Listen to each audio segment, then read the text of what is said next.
Hi, I'm Dr. Cheryl Fraser. A Dabbler viewer wrote in and said, what do you do when you're at work and you're stressed and you feel like you're going to pop?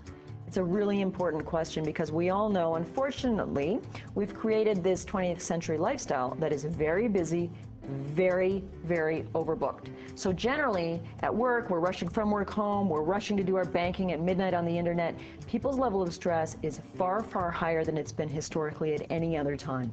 So what do you do in the workplace where if you lose it, chances are you're not going to necessarily get forgiven? Unfortunately, at home, you might. That's a whole other topic. We'll get to that one another day. In the workplace, okay, you've all heard it, and it works to some extent, and I'll review it quickly. A couple of ways to de-stress when, let's say, you're late for a deadline, and you're starting to feel overwhelmed, and then your concentration falls apart. Psychology shows that when your physical arousal gets high, you perform better to a certain point, which is why being a bit excited or a bit anxious makes you zone in and really do a good job. But when you get too over-anxious or overloaded, performance drops right off. It's called the Yerkes-Dodson law. You can all go look it up.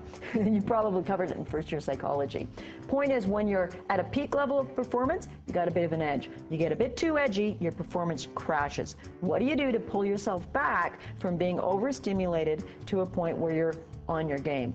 You've all heard about deep breathing. Don't roll your eyes and poo-poo it. It's one of the best universal ways to calm the physiology of the body right now, no matter what's going on. If it's at all possible, take 3 deep, slow breaths. Breathe in through your nose, deep as you can, filling up the whole body. Breathe out through your mouth. Millions and millions and millions of Buddhists, Hindus, and everybody else can't be wrong. Here's another thing, though. If you're in a contentious situation when you're stressed, the boss is haranguing you, a coworker's questioning you, and you're about to lose it, you're about to snap, the world's best way to de-stress is to take a bathroom break.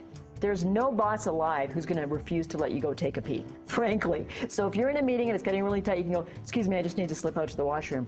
Go to the washroom, get yourself in a stall, and if you need to, scream silently to the universe. If you've got a pillow handy, fine. Personally, my corporate washroom doesn't have a pillow in it. But if you've got something you can cover your mouth and just scream at the top of your lungs, it's amazing how much better you'll feel. If that's not really possible, then do without any noise.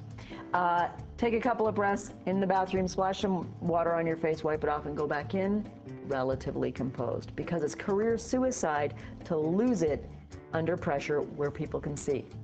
I'm just saying, go lose it somewhere where nobody can see. And again, even the most tenacious boss in the world is not going to hopefully follow you into the cubicle.